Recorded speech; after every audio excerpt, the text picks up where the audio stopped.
I'm Jo Cleary and I'm the Learning and Development Manager at Unique Senior Care. The NHS tells us that 1 in 3 adults over 65 and half of adults over 80 will fall at least once each year. We've noticed this December at Unique that our clients had more falls than in the previous months. Now that's quite a common phenomenon during the winter months, but it's certainly not inevitable. So we wanted to make this video to think about some practical steps that we can all take to reduce the risk of falls. And we've used the word prevent to remind us of these steps. P stands for prepare your home and outdoor areas. Ask somebody to help you organise things so that it minimises the need for you to stretch, reach or to bend. Also think about safety outside. A common reason for falls in older men in particular is going up step ladders. As we age, our balance and coordination is not as good, so maybe it's safest to ask for professional help or for someone else to come and do that for us. Also think about your outdoor areas. Consider clearing away wet leaves or gritting paths that might be icy. There's a lot of technology that can help us in the home as well to stay safe and independent. Ask Sarah is a brilliant website where you can get individualised advice about what tech and gadgets might help you. You might consider, for example, getting a falls alarm or a lifeline system where you can press a button and call for help when you need it.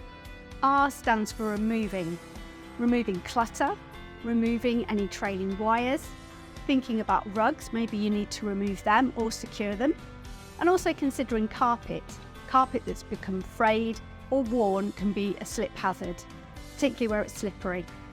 E is for exercise. Research shows that many older adults experience deconditioning after the COVID pandemic. Being forced to stay indoors meant that people were taking less exercise out of doors and around their own homes. Any exercise that helps with your movement, strength or flexibility is useful.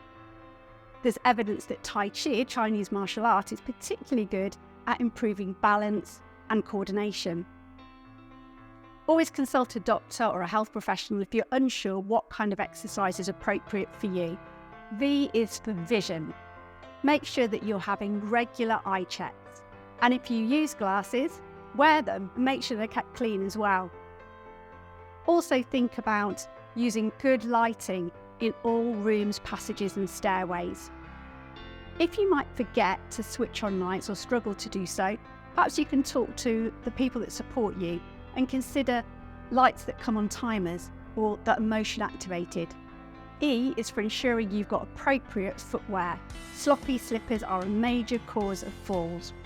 Make sure that your shoes or slippers are in good condition, well fitting, and that they support the ankle.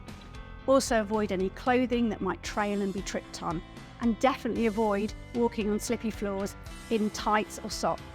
N is for non-slip mats. These are a great idea in the bathroom. Wet floors can obviously cause slips, so make sure that any spills are dealt with quickly and consider the kind of products that you're using to clean your floors. The correct ones will make sure that they're not slippy. Also use any mobility aids that you have. Perhaps you use a walking frame or a trolley.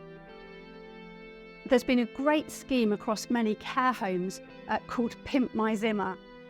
Sometimes we forget to use aids, particularly if we're living with dementia or memory issues. Perhaps the people around us can personalise our walking frame so it's meaningful to us. I've seen some really great examples. For example, someone who used to be a bus driver and their frame is personalised as a big red bus, or someone that used to work in the emergency services with their own light and go faster stripes on their frame. And T stands for take good care of your health. Make sure that you're getting regular checks on your feet, particularly if you've got any issues with them. It's recommended to see a podiatrist. Also, get quick help for any issues around your blood pressure or any conditions or side effects from medications that are causing you to feel dizzy or drowsy. And whilst having continence problems can be embarrassing, it is something that you need to address, as rushing to the loo can increase your risk of falls. So to summarise, P is for prepare your home and outdoor areas. R is for remove clutter. E is for exercise. V is for vision. E is ensure well-fitting footwear. N is for non-slip mats. And T is for taking care of your health.